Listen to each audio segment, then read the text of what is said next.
Audiolivro Quem Pensa Enriquece. Napoleão Hill. Palavras do editor. Um dos livros mais poderosos do mundo encontra-se em suas mãos. Fornece-lhe um plano testado que torna os homens ricos. Ensina-lhe exatamente como usá-lo e inicia agora mesmo. O que é que faz que um homem vá para frente toda a sua vida, realizando, ganhando, multiplicando sua riqueza e felicidade enquanto o outro nem sequer começa? O que é que dá a um homem grande poder pessoal, enquanto o outro permanece ineficaz? O que faz com que um homem seja capaz de resolver qualquer problema, encontrar o caminho entre todos os lugares inóspitos da vida, até a realização de seus mais acalentados sonhos enquanto o outro luta, fracassa e termina em nada? Há muitos anos atrás, Napoleão Hill sentou-se com Andrew Carnegie, um dos homens mais ricos do mundo na época, e teve o primeiro vislumbre do grande segredo.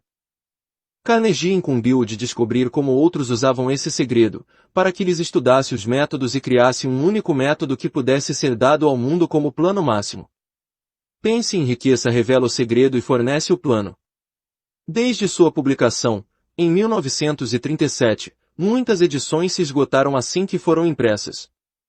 A edição presente foi atualizada com auxílios completamente novos para o leitor, incluindo um curso para recordar, de uma página, em cada capítulo. Aqui está finalmente o meio seguro de vencer todos os obstáculos, realizar qualquer ambição, atrair sucesso como se viesse de um rio eternamente fluente. Este livro irá sacudi-lo, com seu poder de transformar a vida.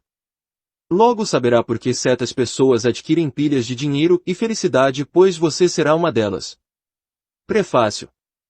Em todos os capítulos deste livro menciono o segredo de ganhar dinheiro, que trouxe fortunas a centenas de homens muito ricos, homens que analisei com cuidado durante longos anos. O segredo foi trazido à minha atenção por Andrew Carnegie, há mais de meio século. O sagaz e adorável velho escocês o jogou para mim descuidadamente, quando eu não passava de um garoto. Depois, recostou-se na cadeira com um alegre piscar de olhos e ficou a examinar-me atentamente, para ver se eu possuía cabeça suficiente para entender o pleno significado do que me dissera. Quando percebeu que eu captara a ideia, indagou se eu queria passar 20 anos ou mais preparando-me para apresentá-la ao mundo, aos homens e mulheres que, sem o segredo, passariam a vida inteira fracassados.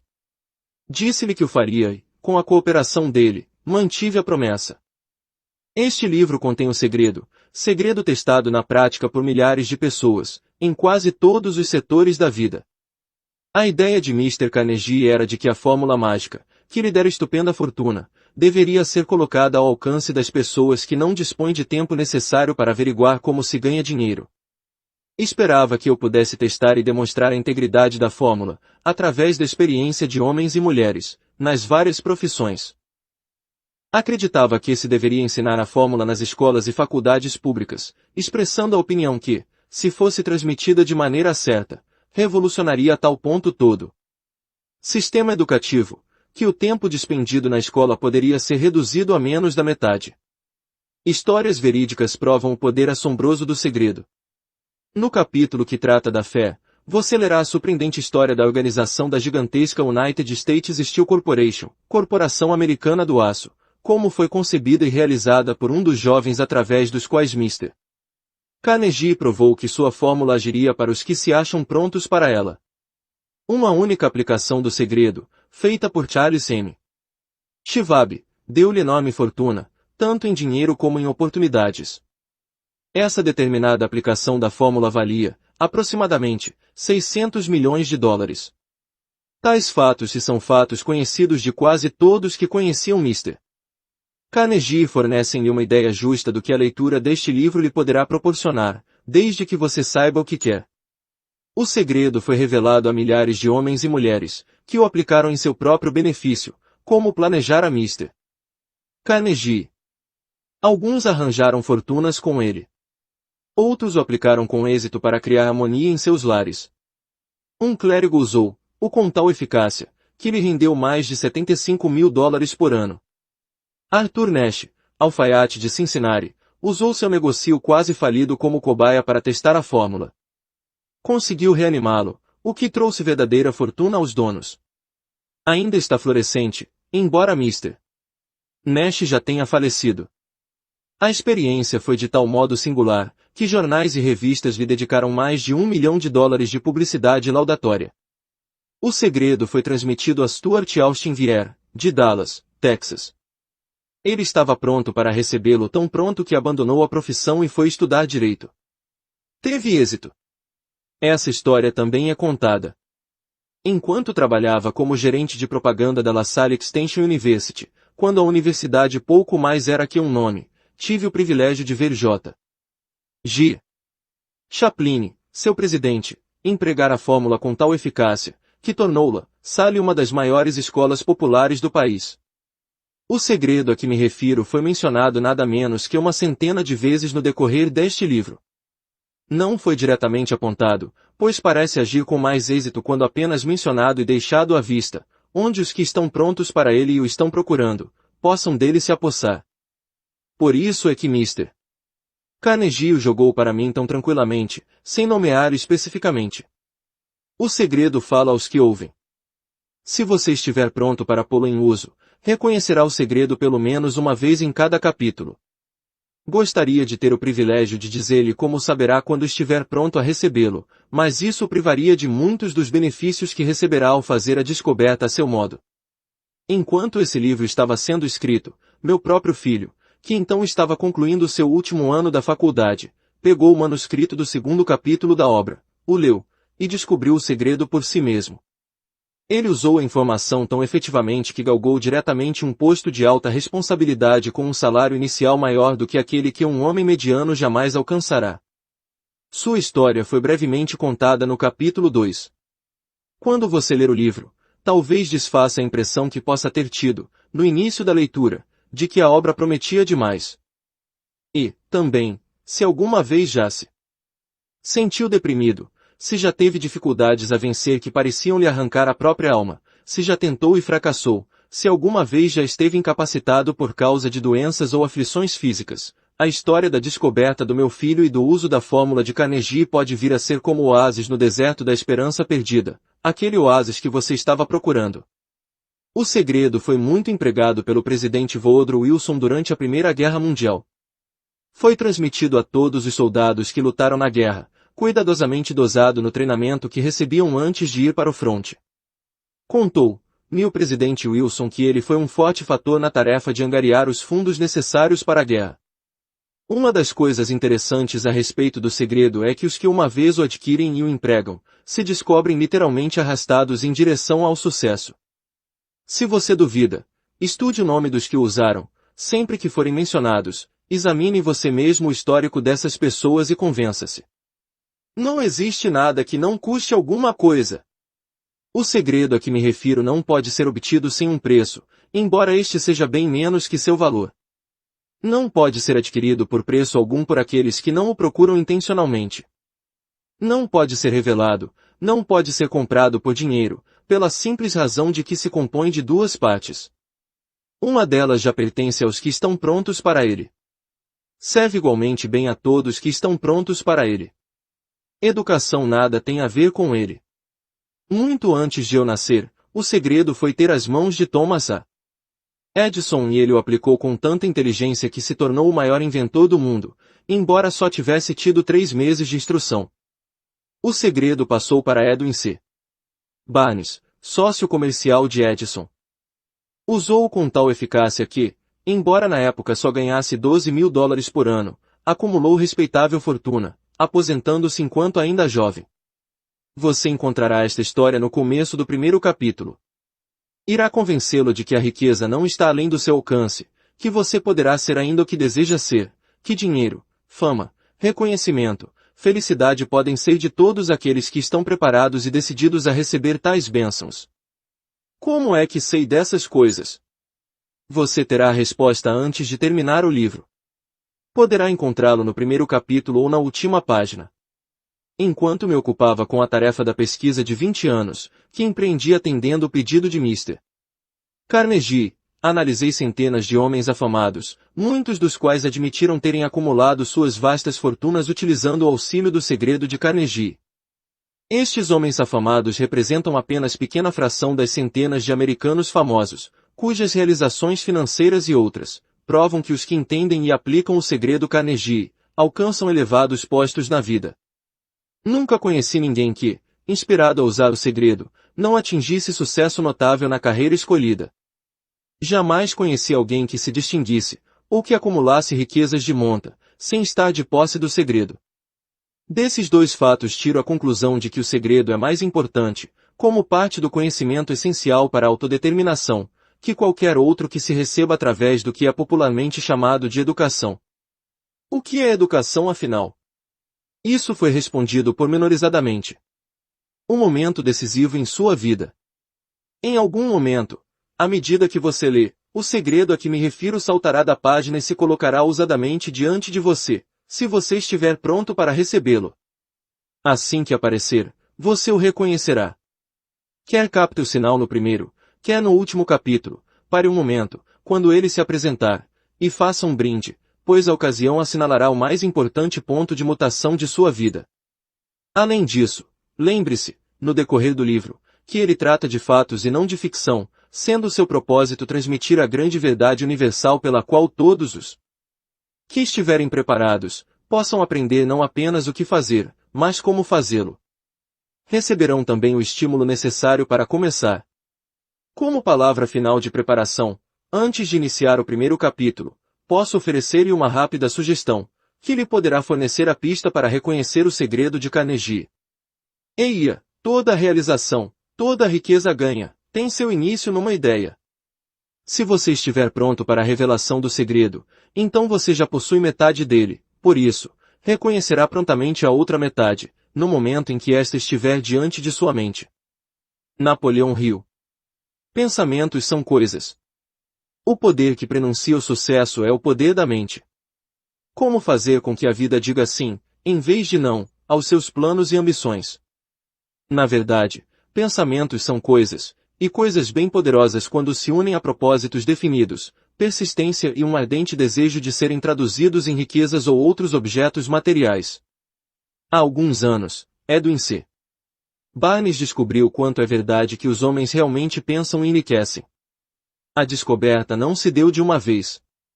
Chegou aos poucos, começando com o ardente desejo de se tornar sócio do grande Edison. Uma das características principais desse desejo era o de ser definido. Queria trabalhar com Edison e não para ele.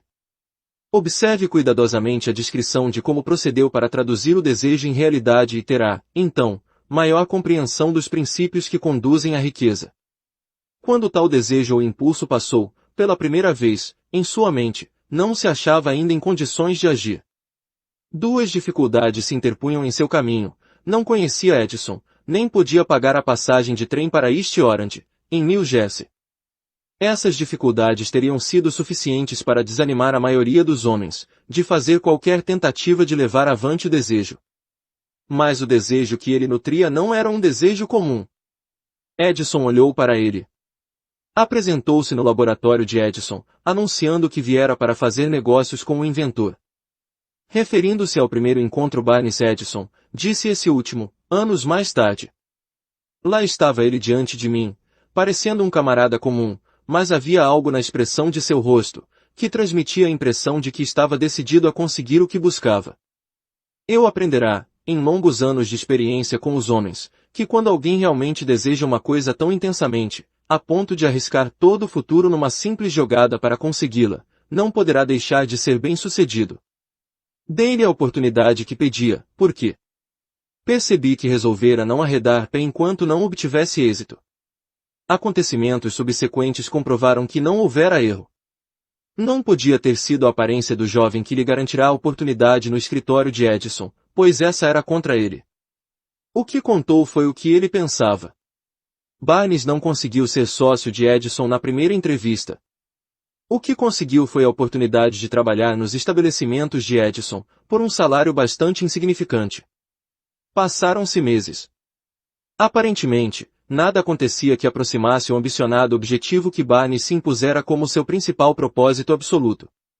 Mas, algo de importante acontecia na mente de Barnes.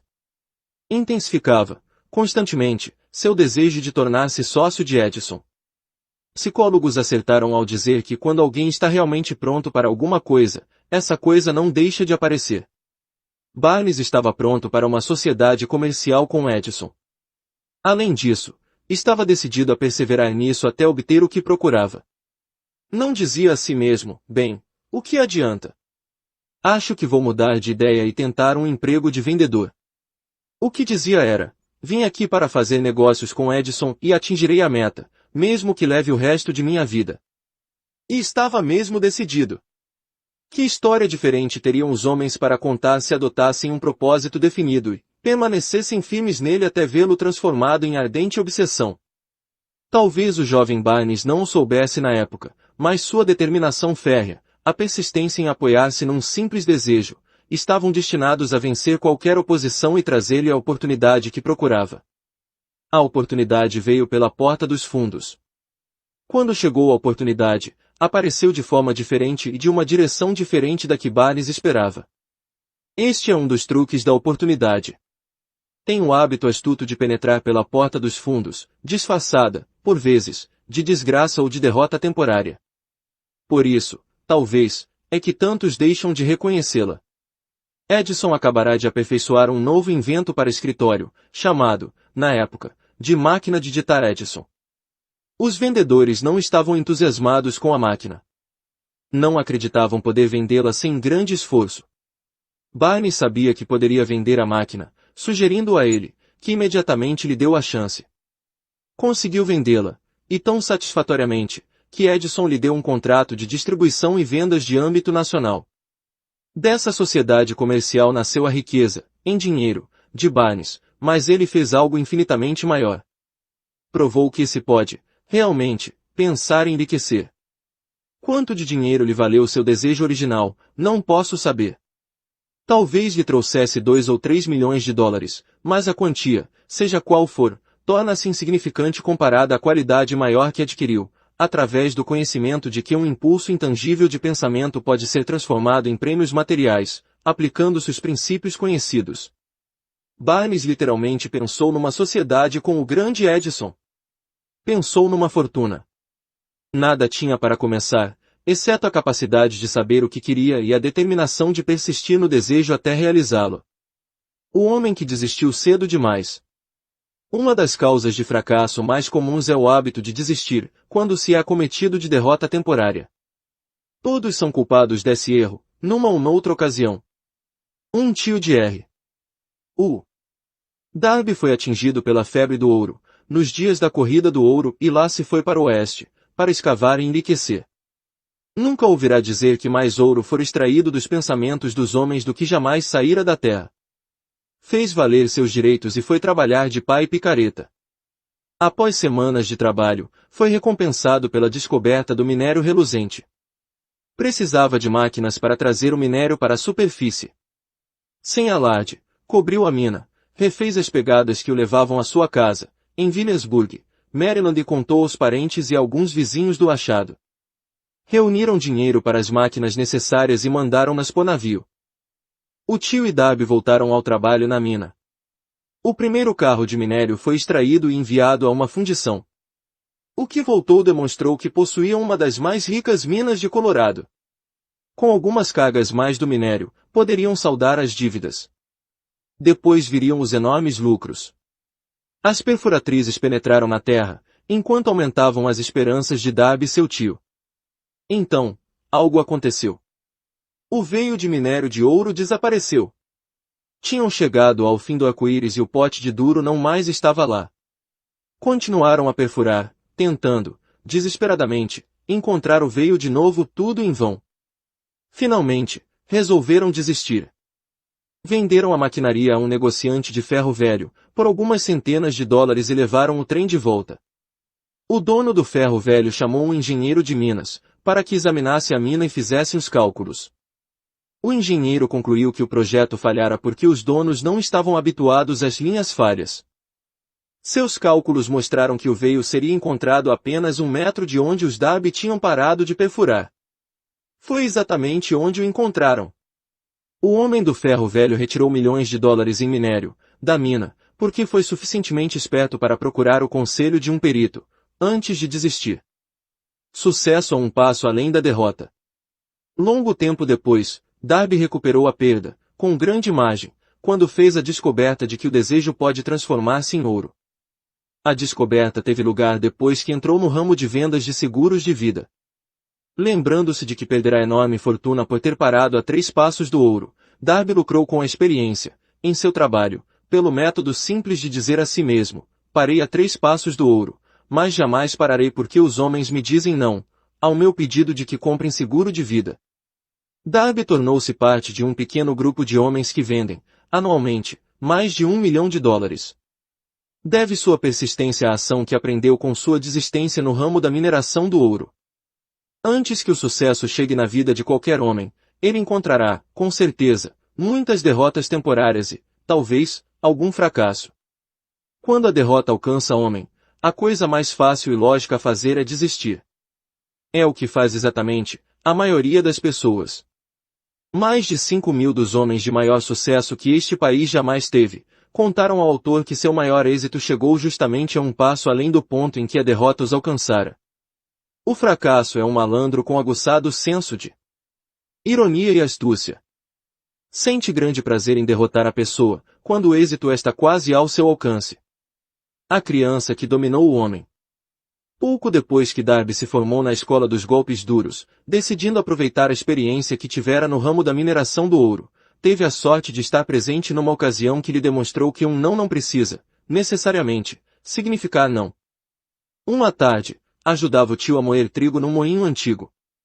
O tio dirigia uma grande fazenda, em que viviam alguns colonos de couro, partilhando a colheita. Silenciosamente, abriu-se a porta e uma criança de couro, pequena, filha de um dos arrendatários, entrou, parando ao lado da porta. O tio ergueu os olhos, e vendo a criança, berrou-lhe, asperamente: "O que é que você quer?" Medrosa, a criança respondeu: "Mamãe dizeu para mandar 50 centavos para ela." "Não o farei", retorquiu o tio, "e agora corra para casa." "Sim, senhor", disse a menina, mas não se moveu. O velho continuou o serviço, estava tão entretido, que nem percebeu que a criança não ia embora. Ao erguer os olhos, deparou com ela no mesmo lugar, gritou: Já lhe disse que fosse para casa. Agora vá, senão vou bater em você." "Sim, senhor", respondeu a criança, mas não se mexeu. O tio largou um saco de farinha que ia despejar no funil, apanhou um bastão do barril e se dirigiu à criança com uma expressão que indicava barulho. Darby conteve a respiração. Estava certo de que testemunharia uma violência. Sabia que o tio tinha um temperamento feroz. Quando este chegou ao lugar em que estava a menina, ela deu um passo à frente, rapidamente, olhou-o nos olhos e gritou no tom mais alto de sua voz aguda: "Minha mãe tem de ter os 50 centavos." O tio parou, olhou-a por um momento, depois colocou o pau no chão, e, tirando do bolso $0,5, deu à criança. Esta pegou o dinheiro e se afastou, devagar, em direção à porta, sem tirar os olhos, por um minuto sequer, do homem que acabará de dominar. Depois que ela se foi, o tio se sentou numa caixa e ficou a olhar pela janela, para o espaço, por mais de 10 minutos. Refletia, horrorizada, sobre a surra que levará. Darby também raciocinava. Fora a primeira vez, em toda a sua experiência, que vira uma criança de cor dominar uma pessoa adulta branca. Como o fizera? O que sucedera ao tio que o fizera perder a ferocidade e se tornar dócil como um cordeiro? Que estranho poder usará a criança, que a tornará dona da situação? Estas e outras perguntas semelhantes passavam pela mente de Darby, mas ele só encontraria a resposta anos mais tarde, quando me contou a história. E, coisa estranha, esta experiência em comum foi contada ao autor no velho moinho, no próprio local em que o tio sofrerá a derrota. O sim por trás do não. Enquanto estávamos naquele velho moinho poeirento, Darby repetiu a história da estranha conquista e terminou, indagando: "Qual a conclusão que tira disso? Que estranho poder usou a criança, a ponto de conseguir vencer tão completamente meu tio?" A resposta será encontrada nos princípios descritos neste livro. É uma resposta total e completa. Contém pormenores e instruções suficientes para permitir a qualquer um entender e aplicar a mesma força na qual a criança tropeçou acidentalmente. Conserve a mente alerta e observar exatamente o estranho poder que veio salvar a menina. Terá um vislumbre desse poder no capítulo seguinte. Algures, neste livro, encontrar a ideia que aguçara seus poderes receptivos, colocando, sob suas ordens, em seu próprio benefício, o mesmo poder irresistível. A percepção de tal poder pode chegar-lhe no primeiro capítulo, ou perpassar-lhe a mente em algum dos subsequentes. Pode chegar na forma de uma única ideia, ou como um plano ou propósitos. Ou, ainda, pode fazer com que volte às experiências anteriores de derrota, trazendo à superfície alguma lição pela qual poderá recuperar tudo o que perdeu através da derrota. Depois que descreve a Darby o poder inadvertidamente empregado pela criança, ele logo rememorou seus 30 anos de experiência como vendedor de seguros de vida, reconhecendo, com franqueza, que o sucesso alcançado neste ramo, devia, e muito, à lição que aprenderá com a menina. Darby salientou: todas as vezes que um cliente em potencial tentava levar-me na conversa, sem comprar, eu via aquela criança, parada no velho moinho, os grandes olhos fulgurantes de desafio, e dizia a mim mesmo: tenho de conseguir esta venda. A melhor parte das vendas se processou depois que as pessoas diziam não. Recordou, também, o erro que cometera, ao recuar apenas 3 passos do ouro. Mas, afirmou, aquela experiência não passou de uma bênção disfarçada. Ensinou-me a continuar continuando, por mais duro que fosse, lição essa que eu tinha de aprender, antes de poder ter êxito no que quer que fosse. As experiências de Darby eram bastante comuns e simples, mas continham a resposta aos desígnios da vida, portanto, eram-lhe tão importantes quanto a própria vida. Aproveitou as 2 experiências dramáticas porque as analisou, encontrando a lição que ensinavam. Mas o que acontece ao homem que não possui nem tempo, nem vontade de estudar o fracasso, em busca do conhecimento que pode conduzir ao sucesso? Onde e como aprenderá ele a arte de converter a derrota em trampolins para a oportunidade? Em resposta a essas perguntas e que este livro foi escrito. Com uma ideia sensata você alcançará sucesso.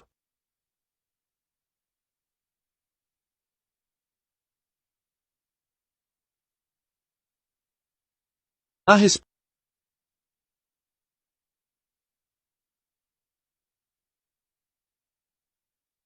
resposta exigiu a descrição de 13 princípios, mas lembre-se, ao ler, que a resposta que você procura, as perguntas que o fizeram refletir sobre a singularidade da vida, pode ser encontrada em sua própria mente, por meio de alguma ideia, plano ou propósito, aptos a surgir na mente, durante a leitura. Uma ideia sensata é tudo o que necessitamos para alcançar sucesso. Os princípios descritos neste livro contêm os meios e modos de criar ideias úteis. Antes de prosseguirmos abordando a descrição de tais princípios, acreditamos que você merece receber essa importante sugestão. Quando as riquezas começam a vir, vêm com tal rapidez, em tal abundância, que a gente se pergunta onde se escondiam durante todos aqueles anos estéreis. Esta é uma declaração surpreendente, ainda mais se tomarmos em consideração a crença popular de que a riqueza só vem aos que trabalham duramente e por longo tempo. Quando você começar a pensar e a enriquecer, observará que a riqueza começa com um estado de espírito, com decisão e propósito, com trabalho pequeno ou árduo. Você e todos os outros devem estar interessados em saber como se adquire o estado de espírito que atrai riquezas. Eu passei 25 anos pesquisando, porque também quis saber o quão ricos os homens se tornam desse modo. Observe atentamente. Assim que você dominar os princípios desta filosofia e começar a seguir as instruções para a aplicação daqueles princípios, seu estado financeiro começará a melhorar e tudo o que você tocar começará a transformar-se numa vantagem em seu próprio benefício. Impossível.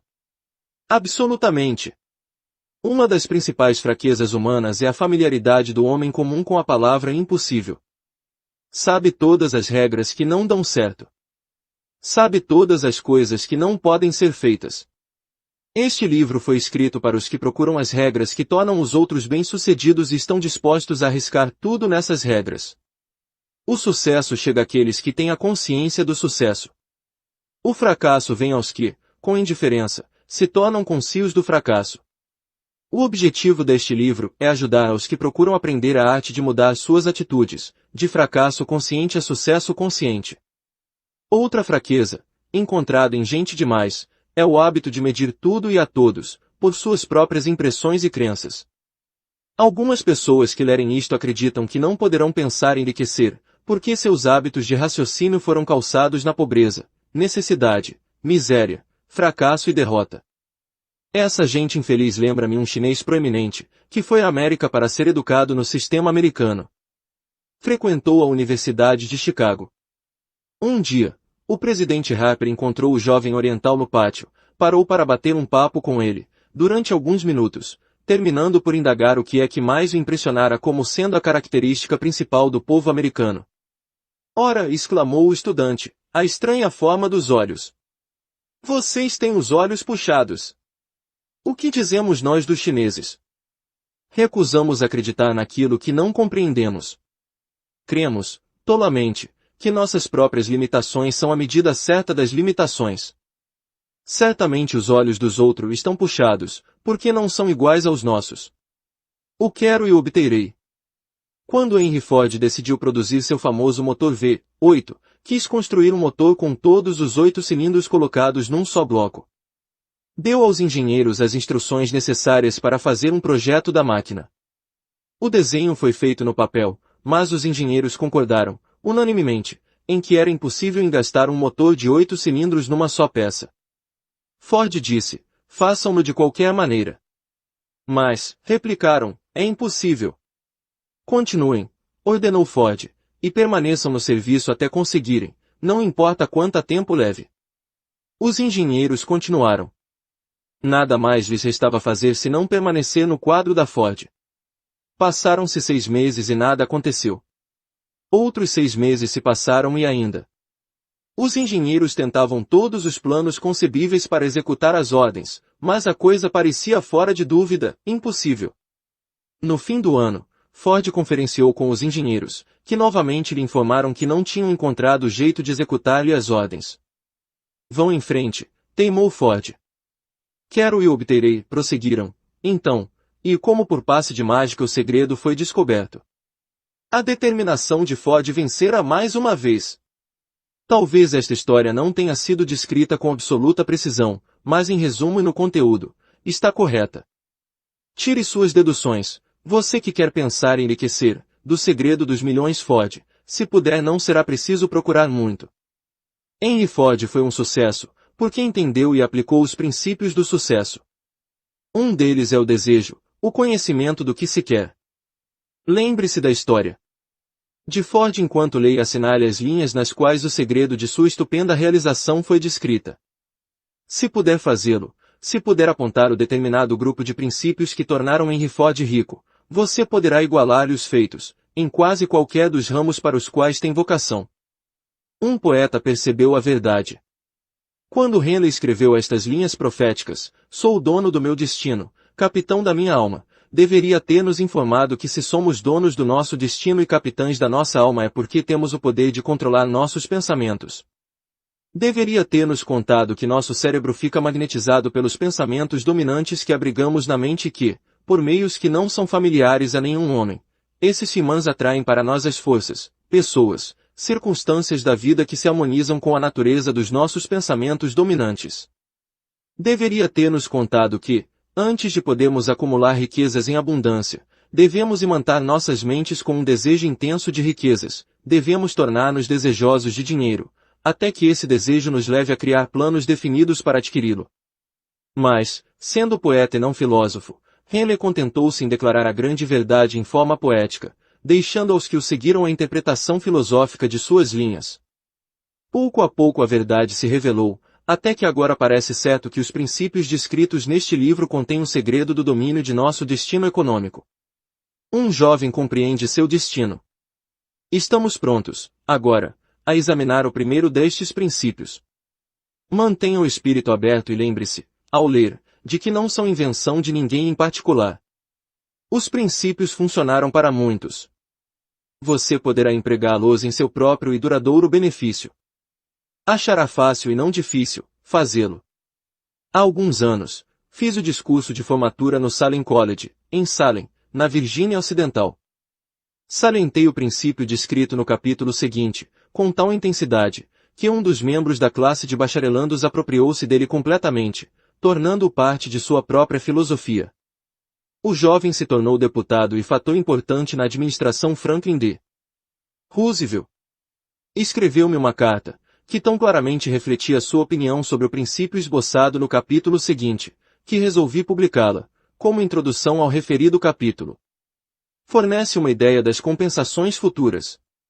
Meu caro Napoleão, minha tarefa, como membro do Congresso, tendo-me dado compreensão dos problemas de homens e mulheres, faz com que lhe escreva, para oferecer-lhe uma sugestão que poderá ser útil a milhares de pessoas dignas. Em 1922, quando fez o discurso de formatura no Salem College, era eu um dos bacharelandos. Naquele discurso, o senhor implantou minimamente a ideia que foi responsável pela oportunidade que tenho agora de servir ao povo de meu estado, e será responsável, em grande escala, por qualquer futuro sucesso que possa ter. Lembro-me, como se fosse ontem, da maravilhosa descrição do método pelo qual Henry Ford, com muito pouca instrução, sem um centavo, sem amigos influentes, se elevou a grandes alturas. Resolvi, então, antes mesmo de terminado seu discurso, que lutaria por um lugar para mim, não importando as dificuldades que tivesse de vencer. Milhares de jovens terminarão os estudos este ano e dentro dos próximos anos. Cada um deles procurará exatamente tal mensagem de estímulo prático, como a que recebi do Senhor. Quererão saber para onde se dirigir, o que fazer para começar a vida. O Senhor poderá contar-lhes, porque já ajudou a resolver os problemas de tanta gente. Há milhares de pessoas na América, hoje em dia, que gostariam de saber como converter ideias em dinheiro, pessoas que têm de começar do nada, sem dinheiro e indenizar-se das perdas. Se alguém pode ajudá-los, esse alguém é o Senhor. Se publicar o livro, gostaria de possuir o primeiro exemplar que sair da máquina, pessoalmente autografado pelo Senhor. Com os melhores votos, creia-me cordialmente seu. Jennings Randolph.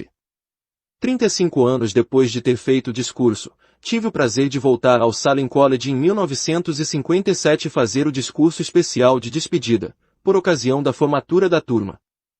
Foi-me então concedido o título de doutor honoris causa de literatura. Desde 1922, venho observando Jennings Randolph, que se elevou a diretor de uma das linhas aéreas mais importantes da nação, grande e inspirado orador e senador dos Estados Unidos, pela Virgínia Ocidental. Pontos a fixar.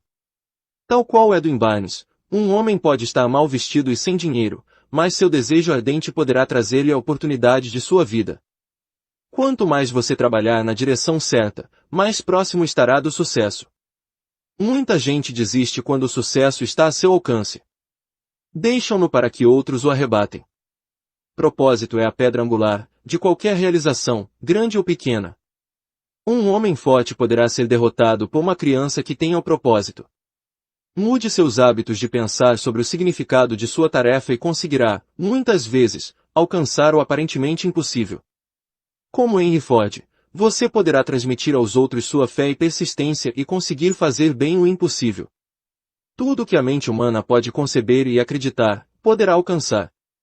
Passo número 1. Em direção à riqueza. Desejo. Os sonhos se tornam realidade quando o desejo os transforma em ação concreta. Peça grandes presentes à vida e a estimulará a dá-los a você. Quando Edwin C. Barnes desceu do trem de carga, em East Orange, New Jersey, há mais de 50 anos, poderia parecer um vagabundo, mas seus pensamentos eram os de um rei. Enquanto se encaminhava, dos trilhos da estação ao escritório de Thomas A. Edison, sua mente trabalhava. Via-se na presença de Edison. Ouvia-se pedindo uma oportunidade a Edison, de concretizar a consumidora obsessão de sua vida, o desejo ardente de tornar-se sócio comercial do grande inventor. O desejo de Barnes não era uma esperança. Não era um anseio. Era um desejo agudo, que transcendia tudo o mais. Era definido. Alguns anos mais tarde, Edwin C. Barnes novamente se postou diante de Edison, no mesmo escritório em que conheceu o inventor. Dessa vez, seu desejo traduzira-se em realidade. Estava em negócios com Edison. O sonho dominante de sua vida tornará-se realidade. Barnes foi bem-sucedido por ter escolhido um objetivo definido, colocando toda a sua energia, força de vontade, todo o esforço, tudo, por trás daquele objetivo. Nenhum caminho para a retirada. 5 anos se passaram antes que aparecesse a oportunidade que buscava. Para todos, menos para si mesmo, ele parecia apenas um dente a mais na engrenagem comercial de Edison. Em sua mente, porém, via-se como sócio de Edison, a cada minuto, desde o dia em que começara a trabalhar lá. É um exemplo notável do poder de um desejo definido. Barnes conquistou seu objetivo porque queria ser sócio de Edison, mais do que qualquer outra coisa na vida. Criou um plano, para atingir seu propósito. Mas destruiu todas as pontes atrás de si. Sustentou o desejo até tornar-se a obsessão dominante de sua vida e finalmente, um fato. Quando se dirigiu a East Orange não disse a si mesmo, tentarei induzir Edison a dar-me alguma espécie de emprego, mas sim, verei Edison e o avisarei de que vim para entrar em negócios com ele. Ele não disse, conservarei os olhos abertos para outra oportunidade, caso farem obter o que quero na organização Edison. Mas disse, só uma coisa no mundo que estou resolvido a obter e é uma sociedade comercial com Thomas A. Edison. Queimarei todas as pontes à minha retaguarda e arriscarei todo o futuro na minha capacidade de conseguir o que quero. Não deixou a si mesmo nenhum caminho possível para a retirada. Tinha de vencer ou perecer. Eis toda a história do sucesso de Barnes. Ele incendiou seus navios. Há muito tempo, um grande guerreiro enfrentou uma situação que lhe exigiu uma decisão capaz de lhe assegurar o sucesso no campo de batalha. Estava para mandar o exército contra poderoso inimigo, cujos homens excediam, em número, os seus.